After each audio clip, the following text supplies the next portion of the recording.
एक बात याद रखिएगा कि हम किसी के लिए अहम नहीं होते। ये सब हमारा वहम का खेल होता है कि हम अगर अचानक कहीं गायब हो जाएं, कोई हमारा मुंतजिर रहेगा।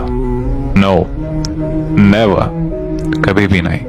खास तौर पर इस दुनिया में यहाँ ना कोई किसी के लिए मुंतजिर रहता है और ना ही कोई किसी के लिए बेचैन होता है।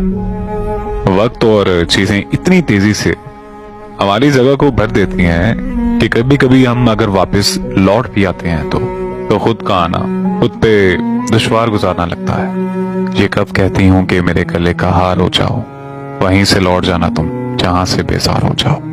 और मुलाकातों में वक्फा इसलिए जरूरी है कि तुम एक दिन जुदाई के लिए तैयार हो जाओ और बहुत जल्द ही दुनिया को समझ आने लगते हो। बहुत आसान हो, थोड़े बहुत दुश्वार हो जाओ। बला की धूप से आई हूं, मेरा एहसास तो देखो। बस अब तुम ऐसा करो कि साया दीवार हो जाओ। पढ़ने के दिन है, अभी लिख भी लेना एहसाले दिल अपना, मगर लिखना तब जब लायके इजहार हो जाओ। ये कब कहती हूँ कि मेरे गले का हार हो जाओ, वहीं से लौट जाना तुम जहां से बेजार हो जाओ।